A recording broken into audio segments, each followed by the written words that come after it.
যে পরিস্থিতিতে ডক্টর মোহাম্মদ ইউনূস বাংলাদেশের দেশ পরিচালনার দায়িত্বে এসেছেন এবং আসার আগে তার বিষয়ে দেশের জনমানুষের যে ধারণা ছিল, সারা পৃথিবীতে তার যে কর্মকাণ্ড গ্রহণযোগ্যতা, সেই পরিপ্রেক্ষিতে সারা দেশের মানুষের তার প্রতি যে গ্রহণযোগ্যতা ধারণা, সেই ধারণাটা সম্ভবত অনেকটা এমন ছিল যে ডক্টর মোহাম্মদ একজন ম্যাজিশিয়ান, তিনি আসবেন এবং এসে সব সমস্যার সমাধান করে ফেলবেন।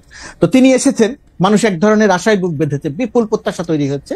তো সেই প্রত্যাশার জায়গাতে তখন মানুষের ভেতরে ওই ব্যাপারটা তৈরি হলো যে কই আমার আইন শৃঙ্খলা পরিস্থিতি তো ঠিক হলো না, চুরি বাড়লো কেন, ছিনতাই বাড়লো কেন, সামগ্রিক আইন শৃঙ্খলা পরিস্থিতিতে তো অবনতির অবস্থা আছেই, বা কোনো কোনো ক্ষেত্রে একটু বেড়ে গেল। মোহাম্মদপুর এলাকায় অনবরত ডাকাতি হচ্ছে, ঘটনাটা পুরোপুরি সত্য নয়, কিন্তু ডাকাতির দু একটি ঘটনা ঘটেছে এটা সত্যি। কিন্তু সরকারের পক্ষ থেকে প্রথমত কথাই যে ডাকাতির যে ঘটনাটা ঘটেছে, সেই ঘটনাটা নিয়ন্ত্রণ করার জন্য যে পরিমাণ অ্যাক্টিভ থাকা দরকার ছিল, যে পরিমাণ অ্যাক্টিভ দেশের মানুষকে দেখানো দরকার ছিল। আমি যদি এলাকার কথা দিয়ে বলি, যে ধরেন মোহাম্মদপুর এলাকা বা ধানমন্ডি এলাকা, ওই মোহাম্মদপুর বা ধানমন্ডি এলাকার মানুষকেও সরকার দৃশ্যমানভাবে ওই জিনিসটা দেখাতে পারে নাই যে সরকার খুব তৎপর আছে। সরকার মানুষের মনে আস্থাটা আনতে পারে নাই। মানুষ একটা সামাজিক যোগাযোগ মাধ্যমে কেউ একজন লিখে দিল যে ডাকাতি হচ্ছে, ডাকাত হচ্ছে, অমুক এলাকায় ডাকাত পড়েছে, একটা পুরো অঞ্চলের পুরো এলাকার সব মানুষ জেগে বসে থাকলো লাইট জ্বালিয়ে, যে ঘুমানো যাবে না, তাহলে ডাকাত আসতে পারে। এই জায়গাটিতে সরকারের যে অ্যাক্টিভ রোল প্লে করার দরকার ছিল, সেই জায়গাটাতে একটা বড় রকমের ঘাটতি আছে। এটা সরকারের দিক থেকে। আরেকটা জিনিস হচ্ছে, যেটা আরেকটা দিক, যে এই 7 মাস অনেক বেশি সময় নয়, কিন্তু যদি আমি অন্তর্বর্তীকালীন সরকারের মেয়াদ 2 বছর ধরি, সেই 2 বছর যদি সময় ধরি, তাহলে আবার 7 মাস একটা বড়। এখন এই সময়ের একই সঙ্গে সরকারের প্রথমাংশের আমি যেটা বললাম যে সরকার অ্যাক্টিভ থেকে যে কাজগুলো করা দরকার ছিল, সেই জায়গায় সরকারের একটা দুর্বলতা আছে। দুর্বলতার কিছু কারণ আছে। পুলিশ না থাকা, আইন শৃঙ্খলা পরিস্থিতি যারা নিয়ন্ত্রণ করবে তাদের মনোবল একেবারে শূন্য হয়ে যাওয়া, সেনাবাহিনীর সঙ্গে পুলিশের সমন্বয় করে কাজ করার কথা, সেনাবাহিনী সংখ্যায় যা আছে, সেনাবাহিনী আইন শৃঙ্খলা রক্ষার কাজে বাংলাদেশের 53 বছরের বাংলাদেশে কখনোই কোনো দক্ষতার পরিচয় দিতে পারেনি। এখন এসে পুলিশের সঙ্গে পুলিশের সংখ্যা কম থাকায়, পুলিশ অ্যাক্টিভ না থাকায়, সেটা তাদের আরো হিমশিম খেতে হচ্ছে। এটা হচ্ছে একটা বাস্তবতা। আর ডক্টর ইউনূসের যে কথা, আওয়ামী লীগ করছে, আওয়ামী লীগের দোসররা করছে, স্যাবোটেজ করার ক্ষেত্রে আওয়ামী লীগ যদি সফল হয়ে যায় তাহলে সরকার ব্যর্থ কিনা। আমি সরকারকে ব্যর্থ বলি না, কোন অবস্থাতেই ব্যর্থ বলি না, কিন্তু একথা সত্যি যে আওয়ামী লীগ বা আওয়ামী ভাবাপন্ন লোকজন সরকারের ভেতরে, প্রশাসনে, প্রশাসনের বাইরে, বিদেশে নানাভাবে আছে। তাদের একটা ব্যাপার এই জায়গাটিতে আছে, তারা একটা কাজ করছে, সোশ্যাল মিডিয়াতেও তার একটা প্রতিফলন দেখা যায়। কিন্তু সমস্যা যে জায়গাটাতে, আপনি যদি পরিস্থিতির উন্নয়ন করতে না পারেন, আপনি যদি দেশের মানুষের মনে এই আস্থা ঢোকাতে না পারেন, অর্জন করতে না পারেন যে আইন শৃঙ্খলা পরিস্থিতির উন্নতি হচ্ছে, আর তার সেটা না করে আপনি যদি খালি বলেন যে আওয়ামী লীগ করছে, তার দোসররা করছে, চক্রান্ত হচ্ছে, হাজার হাজার কোটি টাকা খরচ হচ্ছে, সবকিছু সত্যি, কিন্তু মানুষ যদি দৃশ্যমান ভাবে শঙ্কায় থাকে, মানুষ যদি দৃশ্যমান ভাবে মনে করে যে তার নিরাপত্তা নিয়ে একটা বিঘ্নিত আছে, একজন নারী যদি মনে করে যে সে রাস্তায় ঠিক মতো বের হতে পারবে না, এই জায়গাটা যদি তৈরি হয়, তখন যে ওই অভিযোগটা নিয়ে মানুষ আসলে এক ধরনের বিক্ষুব্ধ হয় বা মানুষ বিরক্ত হয় যে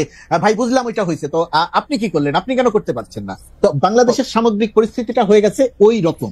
তো এরকম একটা জায়গা থেকে বের হওয়ার জন্য আমার ধারণা যে প্রক্রিয়াতে চলছে আর একটু সময় দিতে হবে, আর সরকারের অ্যাক্টিভ বা শক্ত অবস্থানে আসতে হবে। কিন্তু সেই শক্ত অবস্থানে আসারও কিছু জায়গা আছে, সেটা নিয়ে আমার পরবর্তী অংশে নিশ্চয়ই কথা বলবো। আমার মনে হয় যে আপনি অনেকগুলি বিষয়ে আলোকপাত করেছেন এবং কিছু কিছু জায়গায় আপনি বলেছেন যে আইন শৃঙ্খলা পরিস্থিতি ঠিক না করে যদি কারো উপরে দোষ চাপানো হয়, তাহলে আসলে এটা জনগণের পক্ষে মেনে নেওয়া কঠিন। আমি শুধু একটা জায়গায় আপনার একটু দৃষ্টি আকর্ষণ করতে চাই। আপনি যখন বলতেছিলেন যে পরিস্থিতির কথা, যে যেই পরিস্থিতিতে আমরা ক্ষমতা এই সরকারকে নিতে দেখেছি, তারপর থেকে যে 7 মাস, সেই 7 মাসের মধ্যে, কিন্তু আমরা যখন একটা জিনিসের পরিস্থিতি বলি, তখন আমরা তো আশা করব ব্যাপারটা পরিস্থিতি থেকে একটা উত্তরণের, আমরা তো ভালোর ত্বরণটা দেখতে চাইবো। কিন্তু আমরা কি আসলে ভালোর ত্বরণ দেখতে পাচ্ছি, নাকি ভালোর মন্দন বা খারাপের ত্বরণ দেখতে পাচ্ছি? ওই জায়গাটা থেকে যদি আপনি একটু বলতেন। এবং সেই ক্ষেত্রে আমি দেখতে পাচ্ছি, কিন্তু আপনার সাথে আমি দ্বিমত করব না, কিন্তু আমি দেখতে পাচ্ছি কিন্তু এই সরকারের সমস্ত কিছু হচ্ছে অন্যের উপর দায় চাপানো। শেখ হাসিনা সরকার কি কি করে গেছে, আমরা গাজায় আছি, আমরা ধ্বংস হয়ে গেছি, ধ্বংসস্তূপের মধ্যে আছি। ধ্বংসস্তূপের মধ্যে আমরা আগস্টের 5 তারিখের ছিলাম, আস্তে আস্তে তো ধ্বংসস্তূপ ঠিক হবে, নতুন নতুন ধ্বংসস্তূপ তৈরি হচ্ছে। কিন্তু এখন প্রথমত কথা, এই যে ধ্বংসস্তূপ বা পরিস্থিতি যেটা ছিল তার চেয়ে উন্নয়ন তার চেয়ে ভালো হলো না তার চেয়ে খারাপ হয়ে গেল, এরও দুইটা দিক আছে খালেদ। দুইটা দিকের মধ্যে একটি দিক হচ্ছে সামগ্রিকভাবে সাধারণ জনমানুষের প্রতিনিয়ত শঙ্কা তৈরি হয়, সেই জায়গাটা আপনি নিয়ে কথা বলেন, তাহলে এই মুহূর্তে বাংলাদেশে একজন মানুষও থাকার কথা নয় যে বলবে যে না পরিস্থিতি খুব উন্নতি হয়েছে, পরিস্থিতি খুব ভালো হয়েছে। এটা যদি বলা হয় তাহলে মাঠের পরিস্থিতি আর আমার কথা এক হবে না, মানুষ আমার কথা শুনে হাসবে, কেউ কেউ গালি দিবে। এটা হচ্ছে বাস্তবতা, এক নম্বর। দুই নম্বর যেটা, এই যে ভালো এবং খারাপ, এটা হলো একটা দিক। আরেকটা জিনিস যদি আপনি খেয়াল করে দেখেন, তাহলে ভালো কি আসলে কোনো কিছু হয় নাই, সেটা সাধারণ মানুষ পর্যন্ত ওইভাবে দৃশ্যমান নয় যে জায়গাগুলোতে কাজ হয়েছে। ওকে, ধরেন জিনিসপত্রের দামের এক মিনিট জিনিসপত্রের দামের কথা যদি আপনি বলেন, সরকার দায়িত্ব নেওয়ার পর থেকে যেভাবে বাড়ছিল জিনিসপত্রের দাম, কিন্তু চাল এবং তেল ছাড়া জিনিসপত্রের দাম কিন্তু এই মুহূর্তে সাধারণ জনমানুষের ক্রয় ক্ষমতার মধ্যে আছে। জিনিসের দাম এক বছর আগে যে জায়গাটাতে ছিল তার চেয়ে বাড়ে নাই।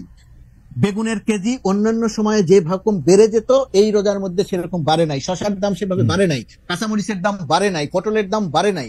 এই যে একটা জায়গাতে, এই জায়গাটাতে ডেফিনেটলি কাজ হয়েছে, এক নাম্বার। দুই নাম্বার হচ্ছে আর যে জায়গাটাতে কাজ হয়েছে সাধারণ মানুষের যে জায়গাটাতে প্রভাব পড়ে না। ধরেন ব্যাংক থেকে দিন হিসাবে যদি আগে হিসাব করেন, ব্যাংক থেকে যে পরিমাণ টাকা ঋণ বা জালিয়াতির নামে বের হয়ে যেত সেটা বন্ধ হচ্ছে, এক নাম্বার।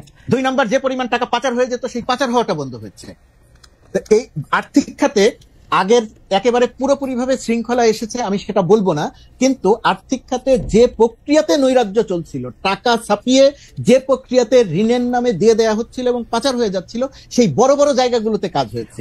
ঋণ, হ্যাঁ, এই জায়গাগুলোতে কাজ হয়েছে। সুতরাং কাজ হয় নাই এটা যদি আমি বলি তাহলে সেটাও আবার সত্য বলা হবে না। অর্থনৈতিক বিষয়গুলি আসার আগে আমরা একটু যদি নিরাপত্তার জায়গায় থাকি, কারণ অর্থনৈতিক বিষয়গুলিতে আমাদের আলাদা প্রশ্ন আছে, তবু আমি একটু নিরাপত্তাজনিত প্রশ্নটা করে রাখি। আপনি নিশ্চয়ই খেয়াল করেছেন যে বাংলাদেশের থেকে আমি আজকে রাখাল রাহার কথা বলি, সোহেল হাসান মোহাম্মদ গালিবের কথা বলি, বা অন্য কোনো ধর্ম প্রচারকের কথা বলি, প্রকাশ্যে সাতিমে রাসূল বা অন্য কোনো ঘোষণা দিয়ে বলা হচ্ছে যে তাদের কল্লা ফেলে দিতে হবে, তাদেরকে মৃত্যুদণ্ড দিতে হবে, আমাদেরকে হাতের স্বাধীনতা দিতে হবে। আমি অবিশ্বাসের জন্য সেই কথা আবার শুনতে চাইলাম, আবার এই কথা এরকম বলা হলো। আমি তো এরকম কোনো ব্যবস্থা দেখি নাই যেটা এই কথা আর কখনো বলা হবে কিনা। আপনি যে কথাটা বললেন এই কথাটা একদম শতভাগ সঠিক, এবং সরকার তো এই জায়গাটিতে সরকারের ভয়াবহ রকমের ফেলিউর আছে। সরকারের পক্ষ থেকে যখন বলা হয় একটা কথা যে এখন থেকে আবার যদি কোনো কিছু হয় তাহলে কঠোর ব্যবস্থা নেওয়া হবে, এটা সাধারণ জনমানুষের কাছে সঠিক বার্তা হিসেবে যায় না। ওকে, আমি জনাব গোলাম মুর্তজা এবং অর্থনীতির প্রসঙ্গ আমি আসলে দুই একটা বিষয় নিয়ে আপনার সঙ্গে আলোচনা করতে চাই। তার আগে আমি ডক্টর জাহিদুর রহমানকে শুনি। ডক্টর জাহিদুর রহমান, আপনার নিশ্চয়ই আমরা যে আলোচনাটা করতেছিলাম সেটা নিয়ে আপনার নিশ্চয়ই বক্তব্য থাকবে, কিন্তু আমার প্রশ্নটা আমি একটু করে রাখি। নতুন রাজনৈতিক দল নিবন্ধনের জন্য বিজ্ঞপ্তি দিয়েছে নির্বাচন কমিশন। আপনি জানেন যে এর মাধ্যমে এক ধরনের নির্বাচনের ট্রেনের যাত্রা শুরু হয়েছে বলে কেউ কেউ বলছেন। আপনি নিজেও নির্বাচন সংস্কার কমিশনের সদস্য ছিলেন, আপনারা কতগুলি সুপারিশ দিয়েছেন, সেগুলি সংস্কার করতে বলেছেন, কিন্তু সেগুলি সংস্কার করার নিয়ে কোনো অগ্রগতি আছে কিনা, শুরু হয়েছে কিনা তাই আমরা জানি না। এই সংস্কারের আগেই যে একটা নির্বাচনের কথা হচ্ছে, সে তাহলে সংস্কারটার আসলে কি হবে? পাশাপাশি আমি আরেকটি প্রশ্ন করে রাখতে চাই যে এই যে নতুন রাজনৈতিক দল, সেই নতুন রাজনৈতিক দলের নেতারা বলছেন, সাবেক উপদেষ্টা নাহিদ ইসলাম, জনাব সার্জিস, তারা বলছেন যে শেখ হাসিনার বিচার না করা পর্যন্ত নির্বাচনের কথা যারা মুখেও আনতে পারবে না, মানে আরো কি জানি ভয়ঙ্কর করে বলছেন। এখন আপনি নির্বাচনের কথা মুখে আনতেছেন কিনা সেটাও যদি একটু আমাদেরকে বলেন।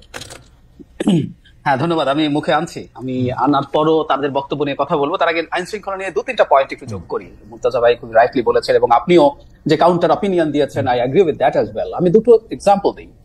সপ্তাহখানেক বা 7-8 দিনই হবে আগে গুলশানে একটা বাড়িতে তাণ্ডব চালানো হলো ঘোষণা দিয়ে। মানে ওনারা যাচ্ছেন, ওখানে টিভি চ্যানেল ছিল, মানে শুধুমাত্র ব্যক্তি লাইভ করেছে তা না, টিভি চ্যানেল লাইভ করেছে, রটিয়ে দেয়া হলো এটা জনাব এইচ টি ইমামের সন্তানের বাড়ি। পরে দেখা গেল তা না, এটা আসলে তার সাবেক স্ত্রীর বাড়ি, যাদের অনেক আগে ডিভোর্স হয়েছে। সেটা সরিয়ে রাখে ধরে নিলাম এটা সম্ভবত নাম তানভীর ইমাম, ধরে নিলাম এটা তানভীর ইমামের বাড়ি। তো কেউ একজন ঘোষণা করছে ওই বাড়িতে গিয়ে ওখানে আওয়ামী লীগের দোসররা লুকিয়ে আছে, অনেক টাকা রাখা আছে, তারা এই অধিকার পেয়ে যায় লাইভ করে ওখানে তাণ্ডব চালাতে পারে। এবং একটা পর্যায়ে ওই লাইভেই দেখা যায় পুলিশ এবং সেনাবাহিনী ওখানে গিয়ে হাজির হয় এবং তারা তাদের সামনে স্লোগান দিতে দিতে বেরিয়ে যায়। লাইভে দাঁড়িয়ে সোকল্ড চালক লীগের একজন কথা বলছেন।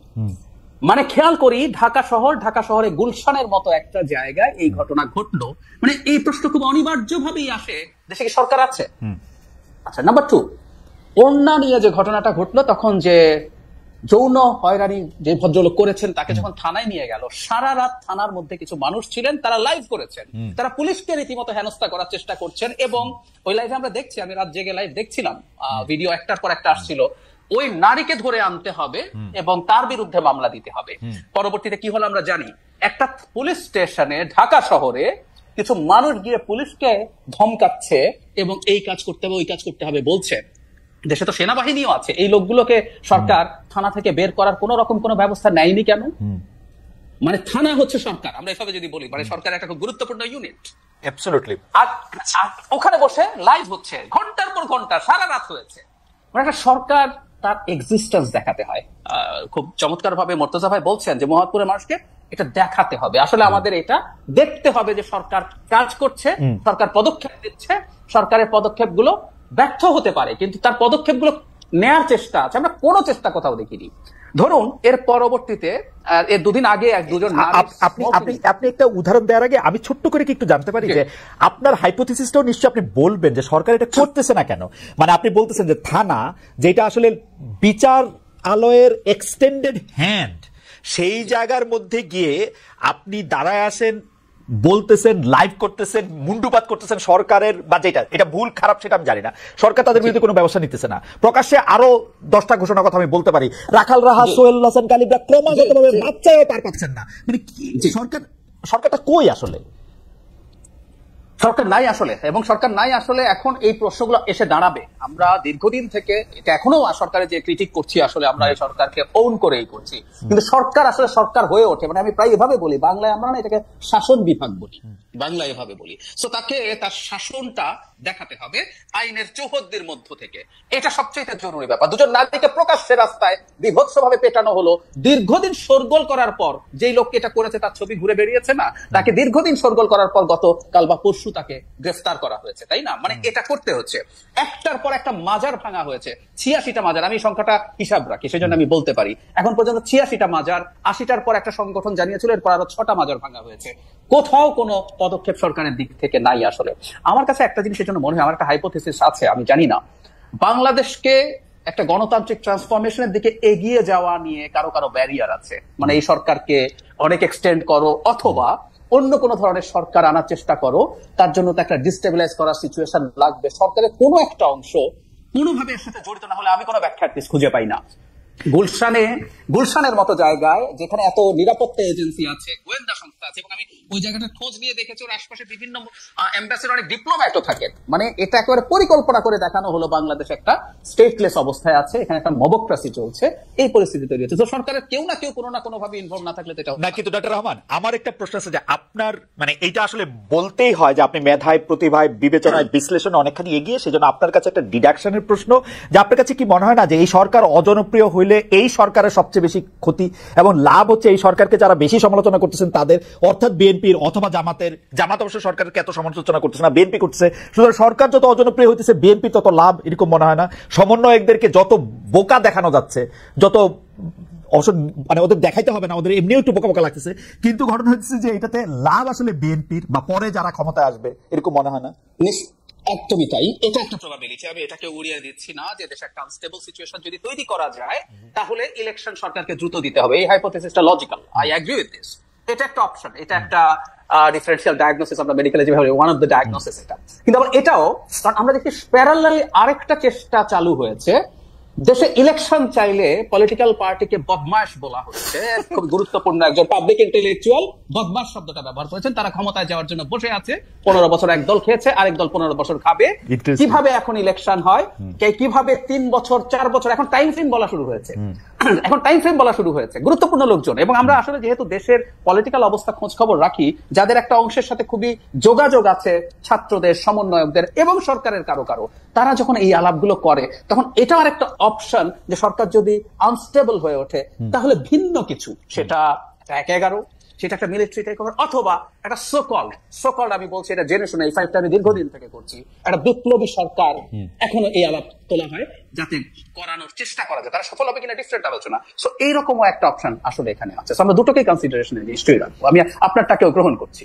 আমি শেষ আপনার কাছ থেকে একটু মন্তব্য আশা করতেছিলাম যে আপনি যখন শেখ হাসিনার বিচার করার আগে কেউ নির্বাচনের কথা মুখে আনলে ওইটা যদি আপনি একটু বলেন যে তারপর আপনি কোন মুখে আনতেছেন শেখ হাসিনার বিচার ছাড়াই ইলেকশনে কথা। আচ্ছা, প্রাথমিকভাবে আমি মনে করি, আমি প্রায় বলি কথাটা, পৃথিবীর কোন দেশের পলিটিশিয়ানদের কথাকে আসলে আক্ষরিকভাবে না নেওয়াই উচিত হবে। এগুলো রেটরিক সারা পৃথিবীতেই থাকে, কিন্তু আমি তাদেরকে একটা প্রশ্ন করেছিলাম, আসলে তাদের লোক অনেকের সাথে আমি টিভিতে টক শো করি, সেটা হচ্ছে মানে বিচার বলতে কি বোঝাচ্ছেন তারা। মানে আমি একজন তো ফাঁসির কাষ্ঠে দেখার আগ পর্যন্ত মানে নির্বাচনের কথা বলা যাবে না বলেছেন। তো বিচার কোন পর্যায় পর্যন্ত? আপনি এই ব্যাপারগুলো খুবই ভালো ওয়াকিবহাল আছেন যে তার যে আইসিটিতে বিচার হচ্ছে, এটার প্রাথমিক রায় হবে, এটার আপিল হবে, যদি তার মৃত্যুদণ্ড হয় তার ডেথ রেফারেন্স হবে, তারপর অনেক সব পদক্ষেপ, ঠিক আছে, ফাঁসির কাষ্ঠ না, ফাইনাল রায়। সো আমি ব্যক্তিগতভাবে যেটা মনে করি, তারা এখন রাজনীতি করছেন এবং বাংলাদেশের রাজনীতি করছেন, এবং ফ্র্যাঙ্কলি স্পিকিং আমি আশা করি আমার ছোট ভাইরা বোনরা এটা নিয়ে মন খারাপ করবেন না। তারা একটা নতুন বন্দোবস্তের কথা বলছেন, আমি কোনো নতুন বন্দোবস্ত আসলে দেখছি না। এটা একেবারেই পুরনো বন্দোবস্তের রাজনীতি করছেন, যেখানে আসলে তারা একই রকম ভাবে রেটরিক ব্যবহার করছেন, করে আসলে মূলত যেটা চাইছেন, এটা কখনো সংস্কারের নামে, কখনো এই বিচারের নামে তারা they are interested to buy more time, এবং সেটার কারণটা খুব সোজা। নির্বাচন যদি আর 1-1.5 বছরের মধ্যে হয়ে যায়, তাদের তো আসলে দল খুব বেশি গোছানো হয়নি, সো বেশি সময় পেলে তারা সেটা করতে পারবে না। আপনি বলেছিলেন জামায়াত তাদের সাথে দ্বিমত করছে না, এটারও কারণ একই, কারণ জামায়াত মনে করছে তারা একটা জোট তৈরি করতে পারবে আদার ইসলামিক পার্টি এবং স্টুডেন্টের সাথেও তাদের যোগাযোগ আছে, বেশি সময় পেলে ভালো হয়, সেজন্যই তারা সংস্কারের পক্ষে আছেন।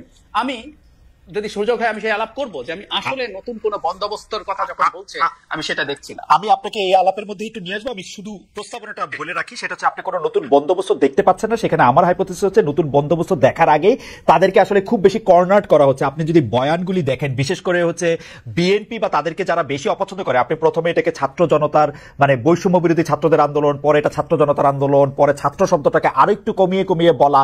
আপনি এইসব নিউজ পিকগুলির সাথে পরিচিত, এই অরওয়েলিয়ান এই ব্যাপারগুলির সাথে পরিচিত যে কিভাবে নাম মুছে দেওয়া যায়। আপনি যখন দেখবেন যে যারা জীবনের ঝুঁকি নিয়ে এই কাজগুলি করতে থাকলো, তাদের নাম মুছে নেওয়ার প্রক্রিয়া যখন শুরু হয়েছে, তখন তারা ফাইট ব্যাক করেছে কিনা, এবং আগেকার রাজনৈতিক বন্দোবস্তই ঠেলে ধাক্কিয়ে তাদেরকে নতুন রাজনৈতিক বন্দোবস্ত না করতে দিচ্ছে কিনা, আপনার হাইপোথিসিসটা আমরা শুনবো। আমি মানে প্রস্তাবনাটা বলে রাখলাম, আমি কোশ্চেন রিপিট করবো না, আমি গোলাম মুর্তজা ভাই থেকে এসেই আবার আপনার কাছ থেকে আসবো। মুর্তজা ভাই, আপনি নিশ্চয়ই আলাপটা শুনলেন। আমি আপনার প্রসঙ্গে একটু একটা প্রসঙ্গ করতে চাই যে আপনি গত মাসে এক টক শোতে আওয়ামী লীগকে ইঙ্গিত করে হয়তো এরকম বলেছেন যে পরাজিতদের ধ্বংস করে দিতে হবে। এই পরাজিত বা যুদ্ধ তে আসলে কে জয়ী কে পরাজিত, আমরা যদি দার্শনিক আলাপের মধ্যে নাও যাই, আমার শুধু একটা সরল প্রশ্ন, আপনি যখন বলছেন যে পরাজিতদের ধ্বংস করে দিতে হবে, আপনার বক্তব্যকে যেহেতু অনেকে শোনেন, মানেন, এবং আপনি গুরুত্বপূর্ণ এখন সরকারেরও একটা অংশ বটে, এইটা মনে করে ধরেন আমাকে পরাজিত বলে একটা মাইক দিয়া এইটা সম্ভব কিনা, বা যে কোনো কাউকে লেবেলিং করা সম্ভব কিনা, আজকে ডক্টর রহমানকে বলা সম্ভব কিনা যে না উনি পরাজিত সুতরাং ওকে ধ্বংস করে দিতে হবে, এটা বলা সম্ভব কিনা? আমি এইটা একটা আপনার এই বক্তব্যটা একটা লেবেলিং এর মানে মানে মানে মানে একটা বৈশিষ্ট্য বা বীজ ধারণ করে কিনা? ধন্যবাদ আপনাকে যে আপনি এই প্রশ্নটা করেছেন। এই প্রশ্নটার একটা প্রশ্ন করে কোনো একটা কথা বলে পরবর্তীতে যখন সেই কথাটার আবার ব্যাখ্যা দিতে হয় যে আমি এই কথাটা এইভাবে বলি নাই, আমি অমুক ভাবে বলেছি, তখন বোঝা যায় যে ওই কথাটা আসলে সমাজে বিভিন্ন রকমের অর্থ তৈরি করেছে। অর্থাৎ আমি যেটা মনে করে বলেছি, যারা আমার কথা শুনছেন তারা বিষয়টিকে সেটা মনে করছেন না। দুই ভাবে, একটা মনে করছেন না উদ্দেশ্যমূলক ভাবে, আরেকটা মনে করছেন না সত্যিই তারা বুঝতে পারছেন না হয়তো যে আমি এটা দিয়ে কি বুঝালাম। এটা দিয়ে আমি যখন বলেছি পরাজিতদের ধ্বংস করে দিতে হবে, তখন অনেকেই মনে করছেন যে আমি মনে হয় পরাজিতদের হত্যা করতে বলেছি, তার মানে কি হাজার হাজার মানুষকে হত্যা করে ফেলতে হবে, এরকম ব্যাখ্যাও হয়েছে। আর আপনি যে কথাটা বলছেন যে পরাজিতদের ধ্বংস, পরাজিত কে? পরাজিত এখন আপনাকে মনে করা হলে পরাজিত এখন আপনাকে ধ্বংস করে দিতে হবে, বিষয়টি কিরকম? 5 আগস্ট যাদের বিরুদ্ধে আন্দোলন হয়েছে, শত্রু সুনির্দিষ্ট, চেনা জানা, এই চেনা জানা যে পরাজিত পক্ষ, সেই পরাজিত পক্ষ যখন আবার মাঠে এসে যখন আবার আর এক রকমের অরাজকতা তৈরি করছে, সেই অরাজকতা যাতে তৈরি করতে না পারে তাদের যে অপরাজনৈতিক শক্তি, আমি ধ্বংস করে দেয়া বলতে তাদের সেই অপতৎপরতাকে বুঝিয়েছিলাম। কিন্তু আমার এই কথাটা নানা রকমের ব্যাখ্যা হয়েছে, যে কারণে আমাকে আবার ব্যাখ্যা দিতে হয়েছে, এবং সেই প্রশ্নটি আপনি আবারও করলেন। এবং আমি এও জানি যে আমি এখন যে ব্যাখ্যাটা দিচ্ছি সেই ব্যাখ্যাটা দিয়েও সব মানুষ সন্তুষ্ট হবেন না। এটা অ্যাবসলিউটলি আমি আপনার সাথে একমত। আমিও একটা কথা বললে তার ব্যাখ্যা দিতে হয় 3টার জায়গা থেকে, যদি কেউ আমার থেকে ব্যাখ্যা চায়। আমি যেহেতু অত গুরুত্বপূর্ণ না, কিন্তু ব্যাখ্যা দিতে হলে এরকম ব্যাখ্যা দিতেই থাকতে হবে। খালেদ, আপনি অনেক গুরুত্বপূর্ণ। আর আমার বক্তব্যটা খুব পরিষ্কার যে ফ্যাসিস্ট শক্তিকে, যে মাফিয়া শক্তিকে, যেটা জাহিদ ভাই বারবার বলেন, যে মাফিয়া, যে টেরোরিস্ট শক্তিকে বাংলাদেশের মানুষ ছাত্র জনতা আন্দোলনের নেতৃত্ব দিয়েছে, সেই মানুষ রক্তের বিনিময়ে তাদেরকে পরাজিত করেছে। সেই পরাজিত শক্তি, একটু শেষ করি, সেই পরাজিত শক্তি যদি আবার আপনাকে হুমকি দেয় যে আমি তোমাকে আবার হত্যা করব, আমি তোমাকে আবার শিক্ষা দিব, সেই পরাজিত শক্তি যাতে ওই হুমকি আর কোনোদিন দিতে না পারে, আমি সেটাকে ধ্বংস করে দেওয়ার কথা বলেছি। আমি পরাজিত শক্তির ধ্বংস বলতে আমি বাড়ি ভাঙা বুঝাই নাই, আমি পরাজিত শক্তিকে ধ্বংস করা বলতে হত্যা করাকে বুঝাইনি। আচ্ছা, বাড়ি ভাঙার প্রসঙ্গটা যেহেতু তুলেন, আমি আগে প্রশ্নটা করে রাখি যে মুর্তজা ভাই, আমি আর আপনি তো মনে হয় 30 বছর ধরে পরিচিত, একই রকম জায়গায় আছি, আপনি আমার থেকে সামান্য বড় হইলেও আমরা প্রায় বন্ধুর মতো। আমি একটা দুইটা জায়গায় একটু আপনার সাথে দ্বিমত পোষণ করি যে এটা মাঠ না, এটা ভার্চুয়াল মাঠ, মাঠে তারা কোনো কিছু করতে পারছে এটা দেখে নাই। আর 2 নাম্বার, আপনি যে হুমকির কথা বলতেছেন, যে হুমকিকে কেউ কেউ, আমার কাছে মনে হয়, আমি এটা নিয়ে আসলে ডক্টর রহমানের কথাও শুনবো, যে কেউ কেউ এটাকে একটা ভয় বা আতঙ্কের জায়গা দেখতেছে, কিন্তু আমার পায়ে হলো হাসি। কারণ হচ্ছে আমি এটাকে খুবই রসিকতা হিসাবে দেখি। একটা দেশে আসতে পারে না, একটা কথা বলে না, কাউরে না বলে পালায় চলে গেছে, তারা একটা জিনিস রেকর্ড করে কোথাও একটা প্রচার করবে, তাতে বাংলাদেশে একটা বড় লোক, একটা বড় ধরনের দক্ষযোগ্য বেঁধে যাবে, এইটা আমার কাছে মনে হয় না তাদের এই শক্তি আছে। এই শক্তির কথা বলে বলে আমরা তাদেরকে একটা আরো জুজুর ভয় তৈরি করে কিনা। আর আমি এটা আমি ছোট করে একটু আমার 2 পয়সা দিয়ে রাখলাম, কিন্তু আমি প্রশ্নটা করি, বাড়ি ভাঙার প্রসঙ্গে আপনি বলছেন যে আপনি কিন্তু বাড়ি ভাঙতে বলেন নাই, আমার ইন্টারপ্রিটেশন আপনি কখনো বাড়ি ভাঙতে বলেন নাই বা কারো কোনো ক্ষতি করতে বলেন নাই, কিন্তু এই সরকারে থাকা বা এই সরকারকে যারা নিয়োগ দিছে বলে সরকার প্রধান বলতেছে, তাদের মধ্যে অনেকে ঘোষণা দিয়ে বাড়ি ভাঙতে যাইতেছে যেন পিকনিক করতে যাচ্ছে, এইটার মধ্যে প্রতিশোধ নিতে যাচ্ছে যেন এটা করতে যাচ্ছে। বলা হচ্ছে এই যে নির্বাচনের নাম মুখেও আনা যাবে না। আপনি 1-2 মিনিটে এইটার কথা একটু আপনি বলবেন কিনা, যে এইটা কি ধরনের আচরণ, মানে তারা, মানে এই আচরণ করার মানে কি এই সরকারের মধ্যে থেকে? দেখেন, একটা সরকারের, এই সরকার আমাদের পূর্বে আমরা যে সমস্ত সরকার দেখেছি, আর সেই সরকার আর এই সরকারের মধ্যে তো একটা বড় রকমের একটা পার্থক্য আছে। আপনি বিগত 16 বছরের সরকারের মধ্যে, আমি সরকারের অংশ, ছোট্ট খুব ক্ষুদ্রভাবে অংশ, সেই ক্ষুদ্রভাবে অংশ হলেও আমি যেভাবে যে কথাগুলো বলছি, আপনি বিগত 16 বছরে ওই সরকারের একেবারে ছোট থেকে বড় কোন নেতার মুখ থেকে, কোন কর্মকর্তার মুখ থেকে এরকম সামান্যতম কোনো কথা শোনেন নাই, কিন্তু বর্তমান সময়ে এসে এই কথাগুলো আপনি শুনছেন, আমি এই কথাগুলো বলছি। রাইট।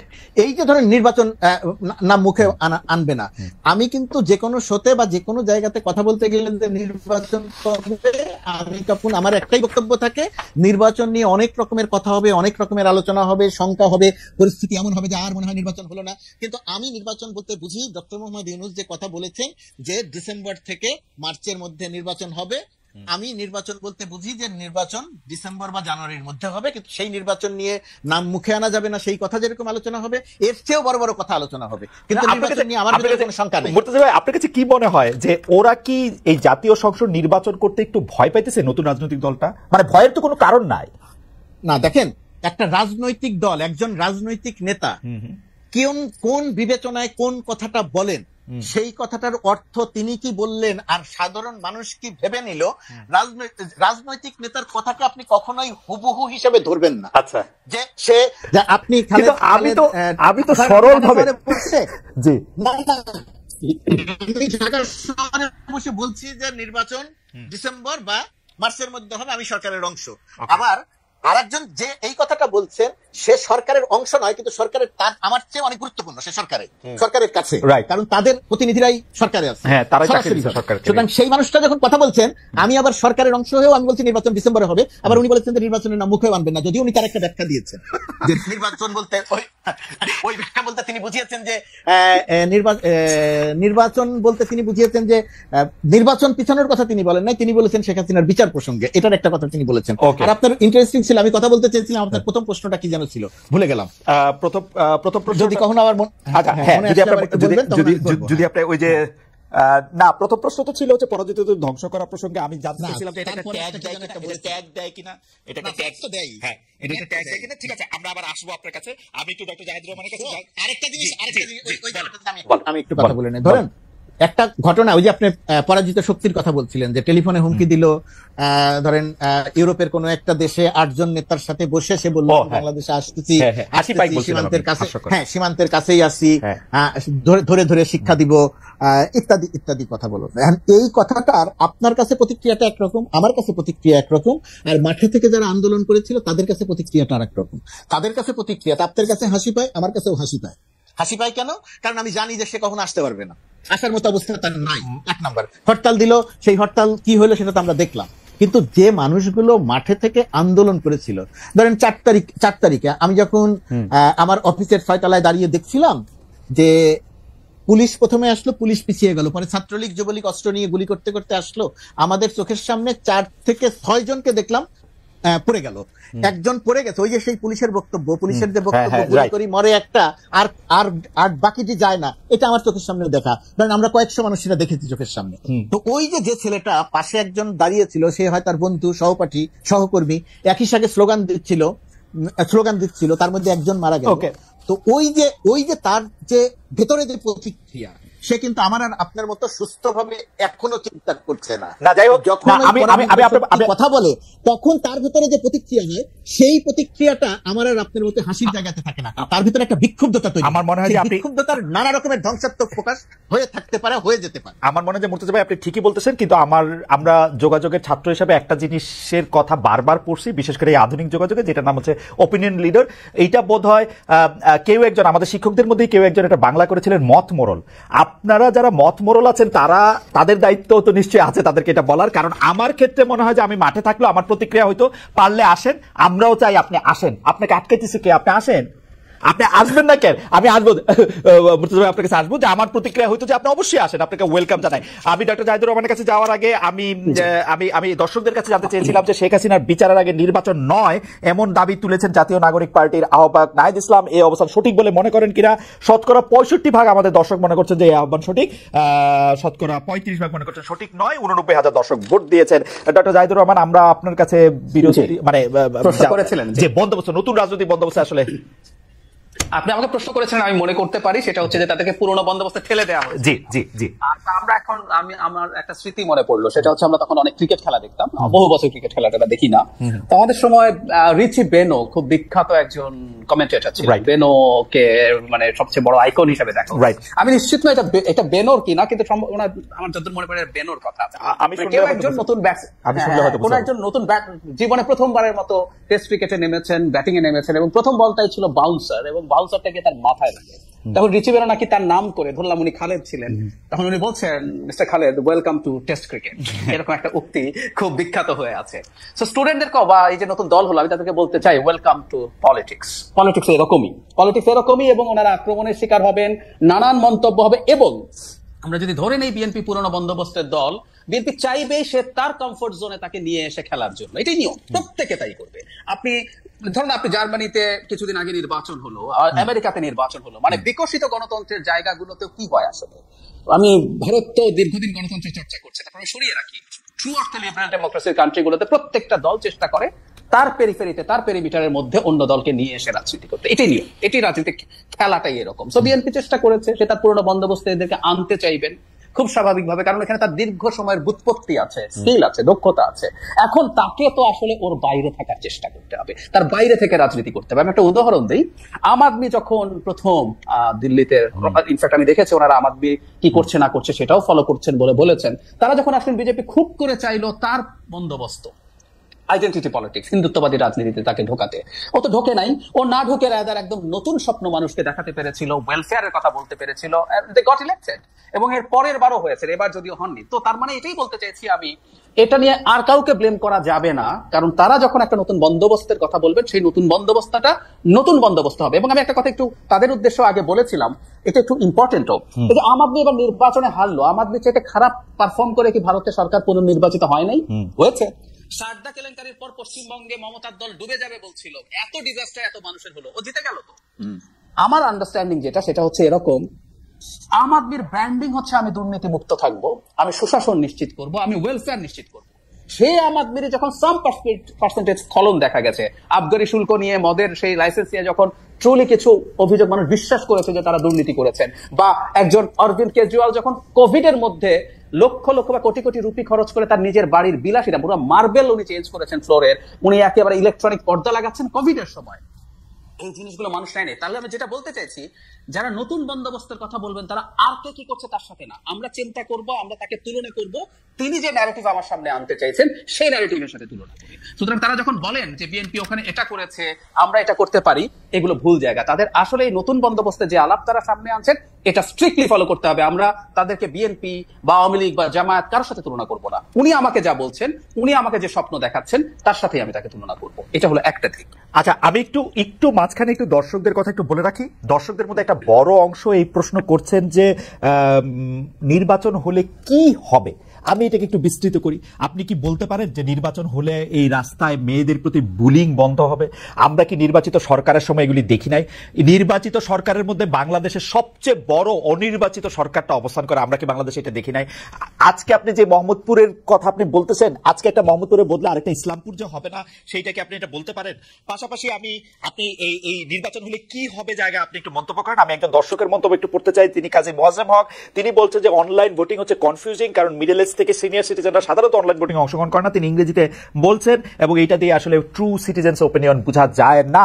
আমি আসলে এটা নিয়ে কোনো মন্তব্য করতে চাই না। অনলাইন আমি রেজাল্টটাই বলি শুধু, কারণ আমার কাছে আমি সাধারণত অনেকদিন পর পর এই সার্ভেগুলির একটা বিশ্লেষণ করি যে কারা বেশি আমাদের এই সার্ভেতে অংশগ্রহণ করেন, কারা এটার মধ্যে ভোট দেন। কখনো যদি সময় হয় সেটা আসলে আমি লিখবো বা প্রকাশ করবো, কিন্তু এইভাবে ঢালাও মন্তব্য করা আসলে যাবে না যে আসলে কোন বয়স গ্রুপের এরা বেশি থাকে। তবে তার বক্তব্য কিছুটা হয়তো ঠিক, মধ্য বয়সী থেকে সিনিয়র সিটিজেনরা এটা আসলে কম দেখেন।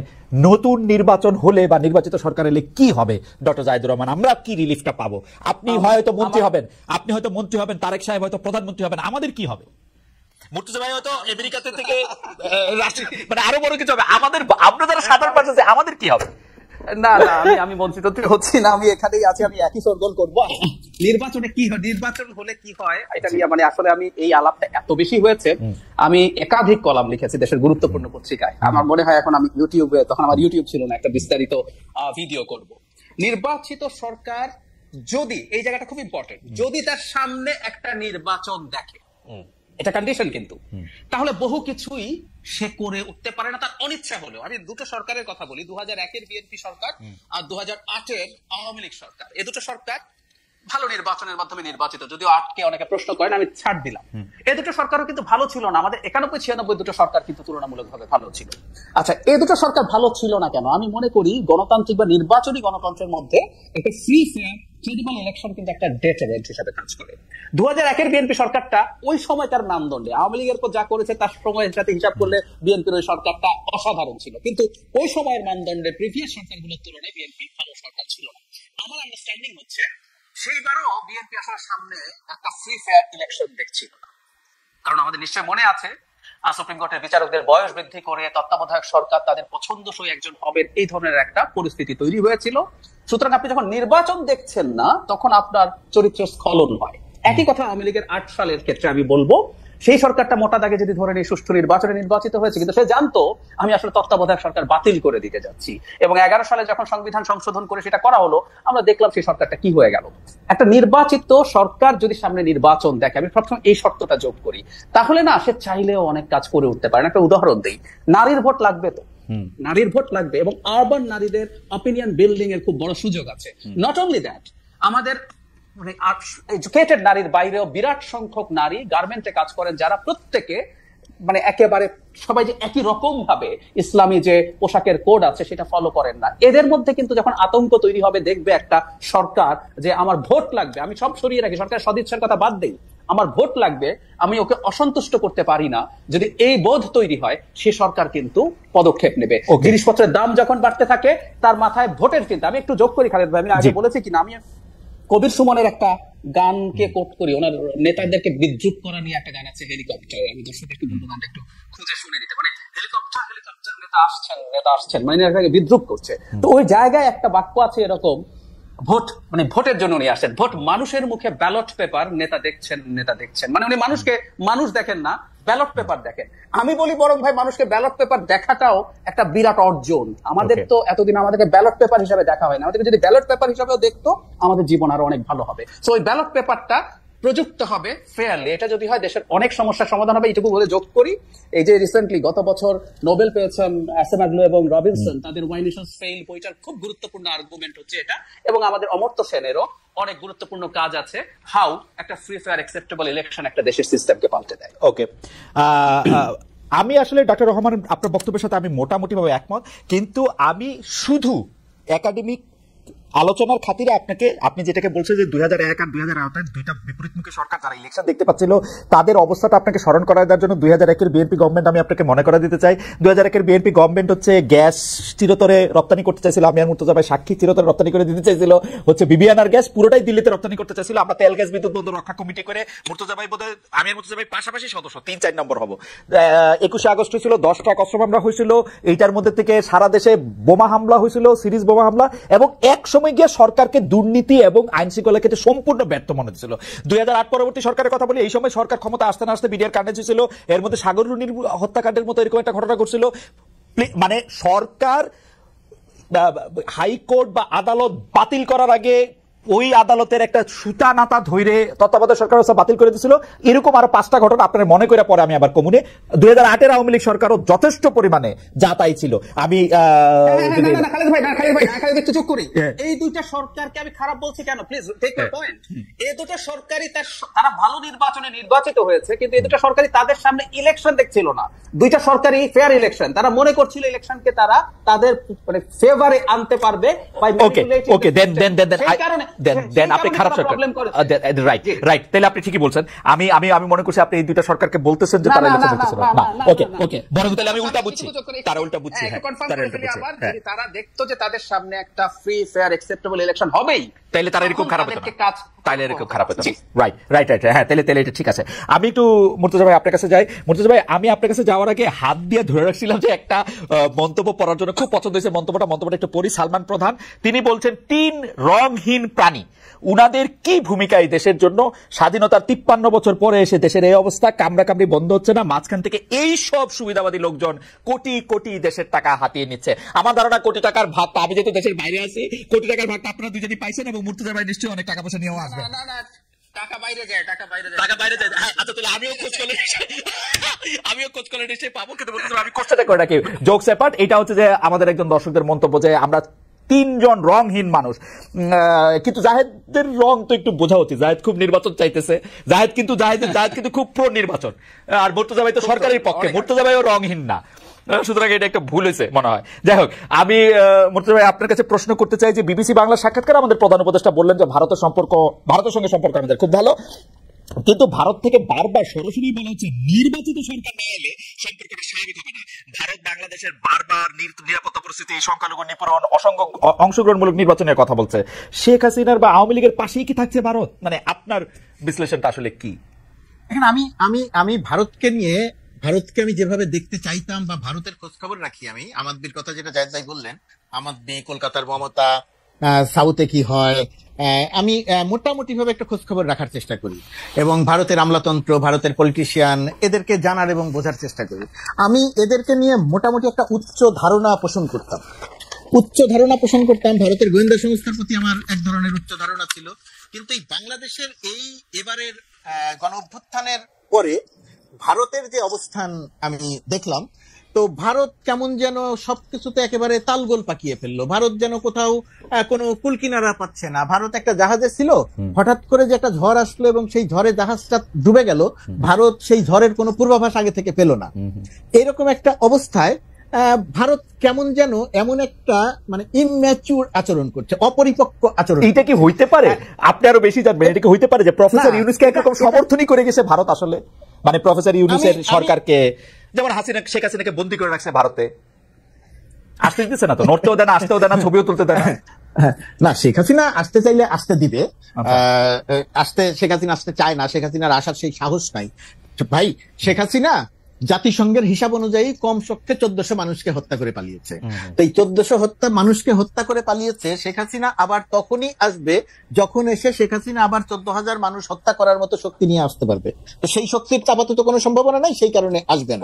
তো আপনার যে কথা যে ভারত শেখ হাসিনার পক্ষে, তো ভারতের এই রাজনীতির জায়গাটা আমি বুঝতে পারছি। আপনি খেয়াল করে দেখবেন যে এখন পর্যন্ত ভারতের যে সংবাদ, ভারতের যে তথ্য, সেই তথ্যে 5 তারিখে যে শেখ হাসিনার পতন হচ্ছে, 4 তারিখে যে মোটামুটি ভাবে নিশ্চিত হয়ে গেছে, আমি আর আপনি যতটুকু জানি ভারত তো ঠিক ততটুকুই জানে, ভারতের চেয়ে বেশি কিছু জানে না। ভারতের থেকে বেশি কিছু জানে না, তার প্রমাণ হচ্ছে যে পুরো ঘটনায় সে আকস্মিক ভাবে বলে না যে হতবিহম্বল হয়ে যাওয়া, কিং কর্তব্য বিমূঢ় হয়ে যাওয়া, ভারত সেই কিং কর্তব্য বিমূঢ় হয়ে গেছে।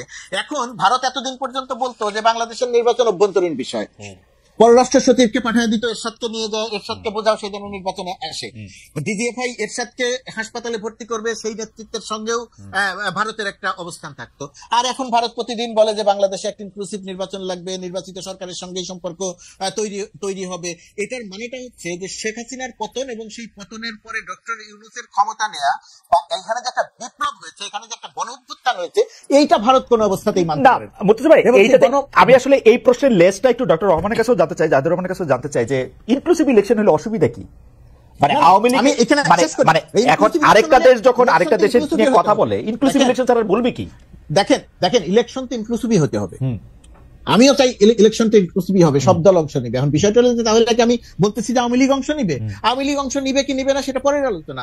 আমারও একই রকমের প্রশ্ন, শেখ হাসিনা সহ যে হত্যাকাণ্ড ঘটায় যে পালাইছে, এই তাদের তো বিচার হইতে হবে, তাদের বিচার হবে, আর নির্বাচন, বিচারের প্রক্রিয়া চলবে, নির্বাচন হবে, তো নির্বাচন হবে। সেই নির্বাচনে আওয়ামী লীগের যদি ধরেন শেখ হাসিনার যদি শাস্তি হয়ে যায়, তো এখন শেখ হাসিনার শাস্তি হয়ে গেলে আওয়ামী লীগ অংশ নেবে। এখন সরকারের তো ওই দায় পড়বে নাই যে বিশেষ বিবেচনায় শেখ হাসিনাকে বলবে ঠিক আছে তোমার শাস্তি হয়েছে, তবুও তুমি নির্বাচন করো। শেখ হাসিনার বিচার হবে, আরো 10 জনের বিচার হবে, শাস্তি হলে শাস্তি হবে, শাস্তি না হলে বের হয়ে আসবে। আর আওয়ামী লীগ যদি নির্বাচনে অংশ নেয়, তাহলে আওয়ামী লীগের তখনকার যে নেতৃত্ব, সেই নেতৃত্ব বলবে যে আমি এখন আমার নেতা আমি এখন নির্বাচনে অংশ নিতে চাই। তখন যদি তাকে নির্বাচনে অংশ নেওয়ার সুযোগ দেওয়া না হয়, তখন যদি বলা হয় না তুমি অংশ নিতে পারবে না, তখন হয়তো আমি সরকারের থেকেও সরকারের বিরুদ্ধে কথা বলবো। কিন্তু সেরকম পরিস্থিতিতে এখানে নাই। সুতরাং নির্বাচন তো সব দলের অংশগ্রহণই হতে হবে, এটা তো সবারই কথা। কিন্তু ভারতের কথাটাকে আমি আলাদা করে বলছি কেন? বলছি এই কারণে যে ভারত শেখ হাসিনার পতন হয়েছে, তার যে কমফোর্ট জোন, সেইটাকে সে মানতে পারছে না। শেখ হাসিনার কমফোর্ট জোন চলে গেছে, সেটা অতীত, সেটা আর কখনো ফিরে আসবে না। কিন্তু এখন যারা আছে, ভবিষ্যতে যারা আসবে, বা এখন যারা আছে, তাদের সঙ্গেও যে তার একটা কমফোর্ট জোন তৈরি হতে পারে, ভারত এই চেষ্টাই করছে না। এইটা আমাকে বিস্মিত করছে। ওকে, আমি ভারত প্রসঙ্গে নিশ্চয়ই ডক্টর জাহিদ কিছু বলবেন, আমি প্রশ্নটি করে রাখি, প্রসঙ্গটি এনে রাখি। সেটা হচ্ছে যে সেনাপ্রধানের বক্তব্য নিয়ে খুব একটি আলোচনা আসে। অনেকে সেনাপ্রধান এবং সরকার প্রধানের মধ্যে এক ধরনের কি বলে ক্ষমতার দ্বন্দ্ব দেখতে পাচ্ছেন। কেউ কেউ বলছেন যে ওয়াকার আর ইউনূস একসাথে থেকে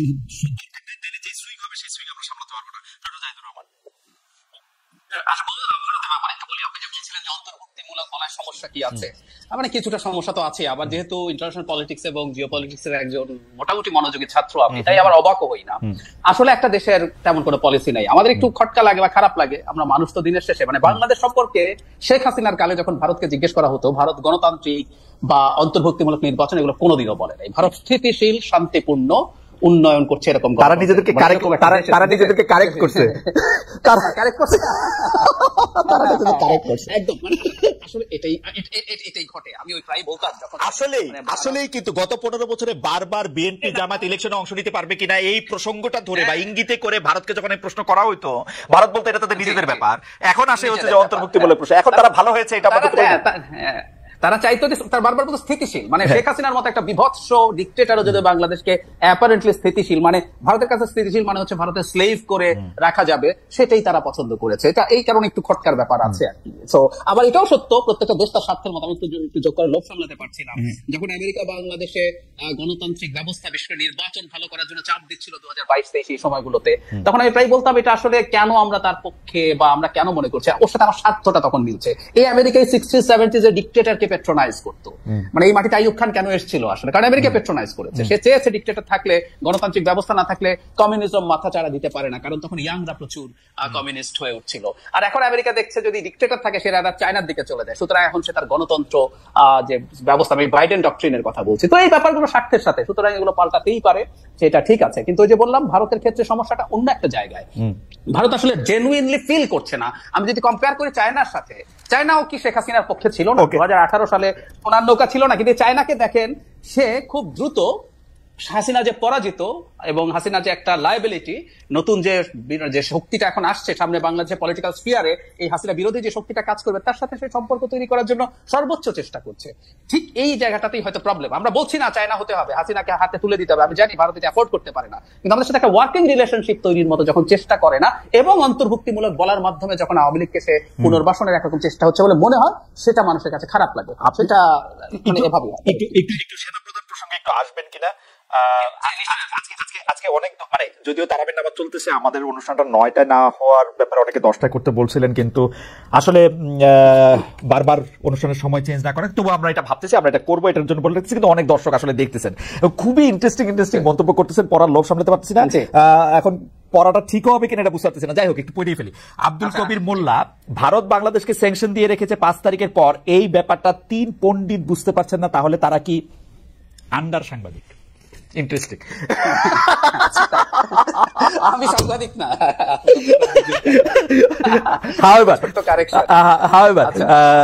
আপনি সেনাবাহিনী নিয়ে যদি আপনার মন্তব্যের কথা যেহেতু বললেন, সেই মন্তব্যের মধ্যে আমি একবার দেখার চেষ্টা করছিলাম যে মাহমুদুর রহমান একটা শব্দ ব্যবহার করেছিল আমার সম্পর্কে, যে গিরগিটি সাংবাদিক। আচ্ছা, তো এই গিরগিটি সাংবাদিকটা দেখেন অনেকবার ব্যবহার হয়েছে, কিন্তু এই যে শব্দটা যারা ব্যবহার করছেন, যে দর্শকরা যারা ব্যবহার করছেন, আমি ঠিক নিশ্চিত নই তারা গিরগিটি শব্দটার অর্থটা বোঝেন। আমি তাদের আন্ডারস্টিমেট করছি না, বোঝেন কিনা না, হয়তো মোটামুটি ভাবটা বুঝতে পারছে, মানে যারা দেখা যে রং বদলায়, যে রং বদলায়।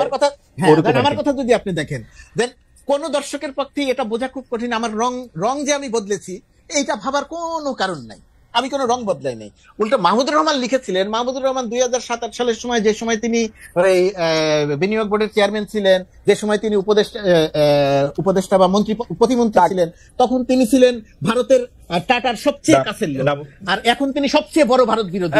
রং যদি বদলায় সেটা তো মাহমুদুর রহমান না, সেটা তো রং বদলাই না। সেটা তো আসলে একটা বিখ্যাত সেইং আছে পলিটিক্যাল সায়েন্সের ক্ষেত্রে, আমরা সেনাপ্রধানের কাছে, সেটার মধ্যে ঘটনা হচ্ছে যে এটা শেরে বাংলাকে ফজলুল হককেও যখন জিজ্ঞাসা করা হলো যে পৃথক ভোটের বদলে আপনি আবার এখন একক ভোটের কথা বলতেছেন, কয়দিন আগে পৃথক ভোটের কথা বলছিলেন, এখন আবার একক ভোটের কথা বলছিলেন, তখন তিনি বলছিলেন যে ঈসার দিনে ঈসা, মুসার দিনে মুসা। এটা বলা যায়, এতে কোনো অসুবিধা নাই। আসলে মানে আমার মনে হয় যে শেরে বাংলা ফজলুল হককে আমার বিরাট রাজনৈতিক দার্শনিক মনে হয়, বিশেষ করে তার কথাবার্তার জন্য। এবং এইসবটা আমি একটু আসলে আমরা অনুষ্ঠান প্রায় শেষ করছি, but I would like to request our producer to extend it for, আপনাদের যদি কোনো অসুবিধা না থাকে আমরা আরেকটু বেশি সময় 10-12 মিনিট একটু বেশি সময় কথা বলি, যেহেতু এটা টেলিভিশন না, আমরা এটা আসলে এটা সুযোগটা একটা নিতে পারি, এটা ফিক্স পয়েন্ট। আমি এই প্রসঙ্গে অবশ্য মুর্তজা ভাইয়ের কথা একটু শুনবো। ডক্টর জায়েদুর রহমান, আপনি যদি একটু বলতেন যে সেনাপ্রধান এবং সরকার প্রধান দুজনকে খুব যুযুদার মনে হচ্ছে কিনা? আমার কাছে মনে হচ্ছে, আমি প্রথম কথা হচ্ছে আমি সেনাপ্রধানের যে বক্তব্যটা খুব মন দিয়ে দেখার চেষ্টা করেছি, আমি শোনার বলছি না, দেখার। এটা কমিউনিকেশনে বলে, আপনি একটা মানুষের 100% কমিউনিকেশন পেতে হলে উনি শুধু কি বলছেন তা না, উনি কি ভঙ্গিতে বলছেন, তার বডি ল্যাঙ্গুয়েজ, তার ফেশিয়াল এক্সপ্রেশন, সবকিছু দেখতে হয়। আমি দেখেছি, তার মধ্যে ক্ষোভ ছিল, মনে হয়েছে বিরক্তি ছিল, কারণ উনি বিরক্তি ভাষায়ও প্রকাশ করে ফেলেছেন যে তাদেরকে বা সেনাবাহিনীকে আক্রমণের বিষয় করা হচ্ছে বা বিভিন্ন জায়গায় কাদা ছোঁড়াছুড়ি, এবং উনি কয়েকবার এক দফায় রাজনৈতিক দল বা গ্রুপগুলোকে আপনারা বলছেন এবং আরেক জায়গায় সরকারকেও আপনারা বলছেন, বিশেষ করে সরকার যখন এই অপরাধগুলো তদন্ত এবং বিচারের কথা বলছেন, মানে এবং ওনার বক্তব্যের ধরনে মানে উনি একটা ডিফারেন্ট এন্টিটি। এবং এটা শুধু এখন না, আমি একটু পেছনেও যদি যাই, প্রথম যখন রয়টার্সকে তিনি ইন্টারভিউ দেন, তখন তিনি বলেছেন, যেটা উনি এখানে রেফার করেছেন, উনি বলছেন আমি 18 মাসের মধ্যে নির্বাচনের জন্য সরকারকে সাহায্য করছি। দ্যাটস ভেরি ইন্টারেস্টিং, এই কোটটা, তাই না? আমাদের একজন সেনাপ্রধান আদতে সরকার থেকে আলাদা করতে পারছেন, উনি অধীন। তবে আবার আমি এভাবেও একটু দেখতে চেয়েছি যে আমাদের আসলে একটা ভিন্ন পরিস্থিতি এখন আছে, যেখানে সেনাবাহিনীর সম্ভবত আমরা ধরে নিতে পারি কিছুটা ডিফারেন্ট একটা অবস্থান আছে। তো যাই হোক, তার এই বক্তব্য যখন হলো নির্বাচন বা সবকিছু নিয়ে, আমি প্রধান উপদেষ্টাকে যখন জিজ্ঞেস করলো বিবিসি বাংলার পক্ষ থেকে, বিশেষ করে যখন কাদা ছোঁড়াছুড়ি নিয়ে সভরেন্টি আমাদের কোনো হ্যাম্পার্ড হতে পারে কিনা, একটা পর্যন্ত স্বীকারও করলেন, রাইট, আমরা এই ক্রাইসিসের সময় যদি প্রচুর নিজেদের মধ্যে বাদানুবাদ এবং সংঘাতে জড়িয়ে পড়ি সেটা সমস্যা হবে। কিন্তু আমি খেয়াল করলাম আমাদের প্রধান উপদেষ্টা শুরু করেছেন একটু বিরক্তি দিয়ে, যে তার বক্তব্য এন্ডোর্স করা বা না করা আর কোনো ব্যাপার না, এখানেও কিন্তু আমার মনে হয় যে আপনার বিশ্লেষণের পরিপ্রেক্ষিতে আমি একটু জনাব গোলাম মুর্তজাকে শুনতে চাইবো যে সরকার প্রধান এবং সেনা প্রধান কি আসলে মানে আমি কি বলবো, তারা দুই জায়গা থেকে বাংলাদেশকে দেখতেছেন কিনা, দুইটা ভিন্ন ডাইমেনশন থেকে। সেনাপ্রধান খুব সহজেই ডক্টর ইউনূস বলতেছেন, শেখ হাসিনাকে শেখ হাসিনা বলতে পারতেন আসলে।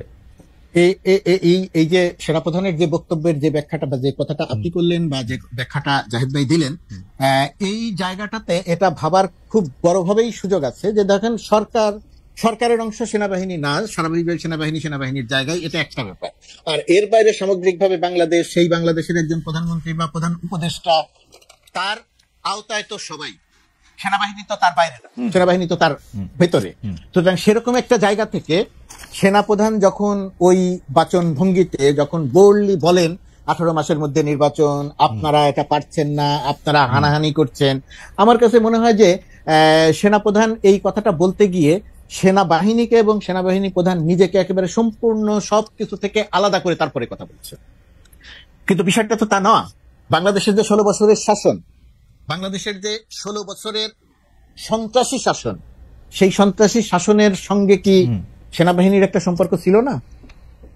নির্বাচনগুলোর সময় কি 2014, 2018, আবারও বলি, এই সেনাবাহিনী তো পরিবর্তিত সেনাবাহিনী, এই সেনাবাহিনী তো শেখ হাসিনার কথা গুলি করে নাই, এই সেনাবাহিনী তো শেখ হাসিনাকে, এটা শেখ হাসিনার কথায় গুলি করে নাই, এটা আমিও মনে করি এবং আমি সেই প্রশংসা একাধিকবার করেছি।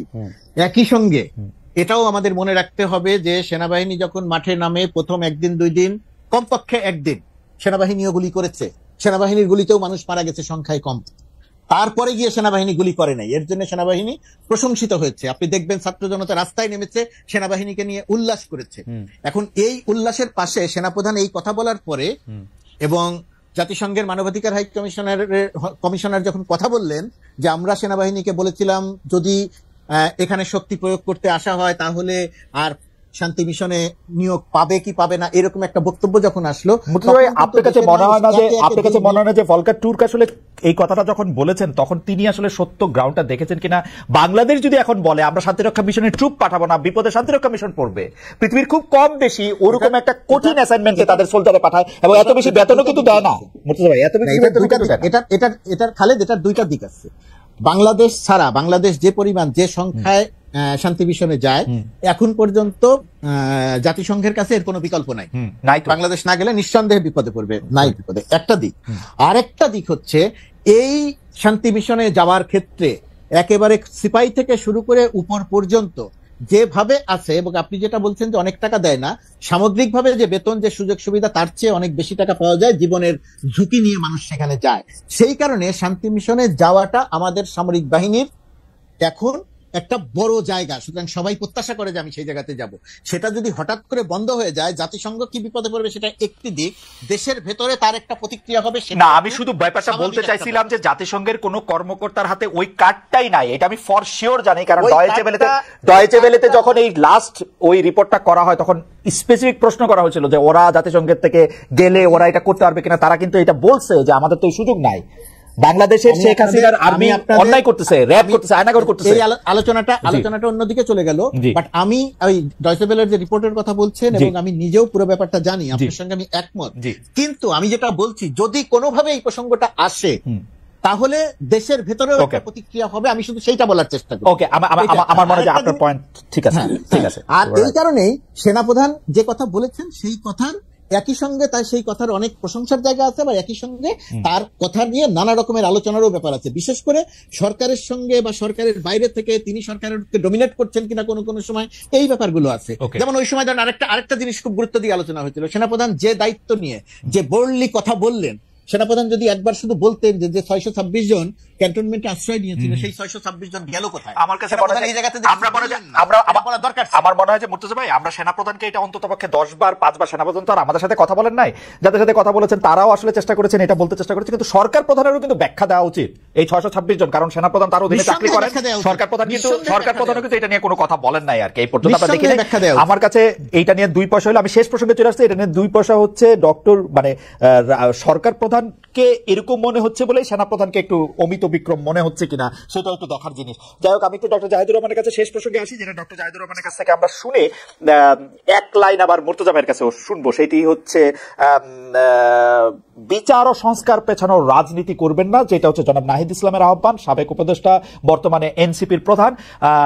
আপনারা কি বিচার ও সংস্কার পেছানোর রাজনীতি করছেন বলে আপনি মনে করেন কিনা? আপনি যদি 2 মিনিটে বলেন খুব ভালো হয়। আমরা মুর্তজা ভাইকে এই প্রসঙ্গে আসলে 1 মিনিট শুনবো। আবারও আজকে যেহেতু অনেকগুলো, আমি সাধারণত এত মন্তব্য পড়ি না, আজকে যেহেতু অনেকগুলি মন্তব্য পড়লাম এবং আপনাদের সাথে আলোচনা খুব শিক্ষামূলক এবং একই সাথে আমার জন্য খুব এন্টারটেইনিং, সেজন্য আমি একটু খুশি খুশিতে তাসিন খানের মন্তব্য একটু পড়তে চাই।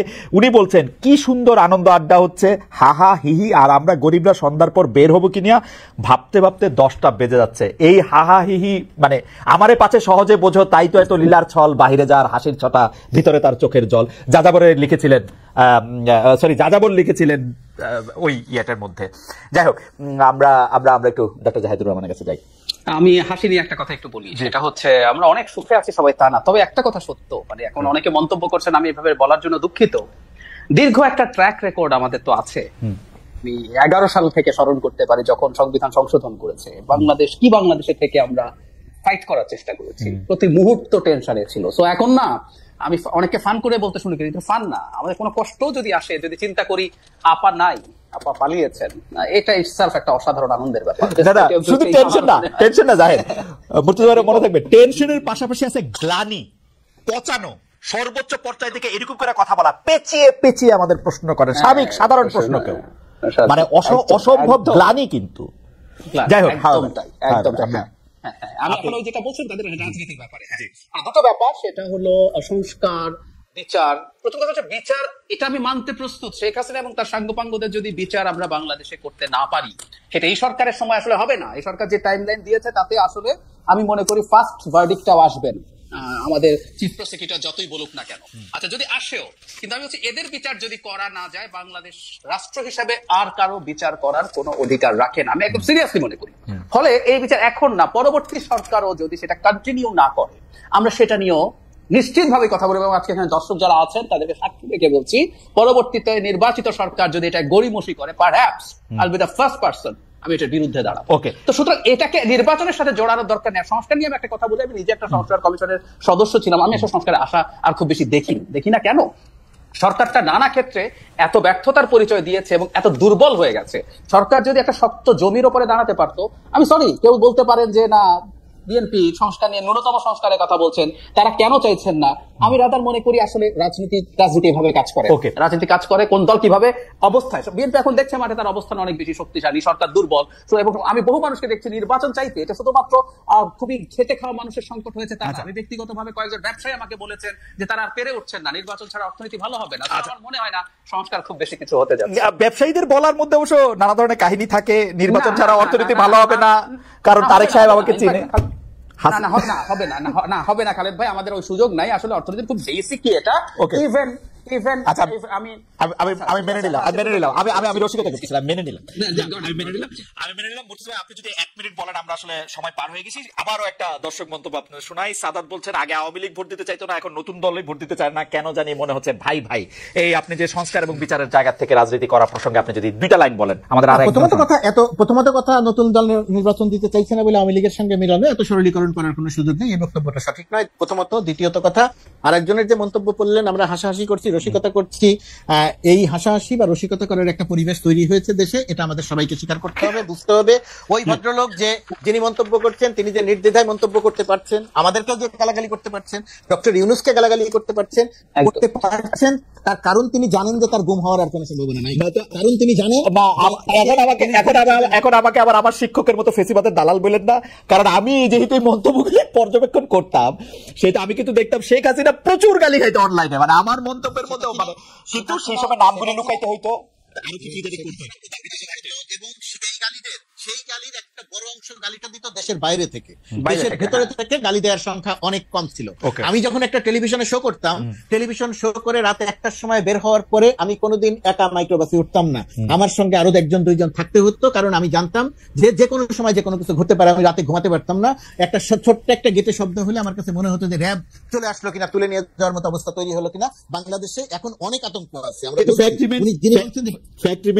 আমরা আসলে আগের চেয়ে অনেক ভালো পরিস্থিতিতে আছেন, এটা আপনি মনে করতেছেন, কিন্তু আমার সংবাদ অনেক সংকট আছে, ডেফিনেটলি আমরা অনেক ভালো পরিস্থিতি, আমার সংবাদ মাধ্যমের অনেক আতঙ্ক অনেক কম। মুর্তজা ভাই, অনেক রকমের সমস্যা আছে, কিন্তু তারপরে মুর্তজা ভাই আমার একটু, আমি শুধু এটা বলে রাখি যে মুর্তজা ভাই, আপনার ডক্টর জাহেদেরও আমি দেখেছি যে তিনি মানে আমাদের অনেক শ্রদ্ধাভাজন মানব জমিনের সম্পাদক মতিউর রহমান সাহেব বলছেন যে এই সরকারের মধ্যে কি কারো কোনো অসুবিধা নাই, কারো কোনো উপদেষ্টা নিয়ে তো কখনো কোনো এরকম বাইর হয় না। যাই হোক, যাই 1 সেকেন্ডে যদি একটু বলে।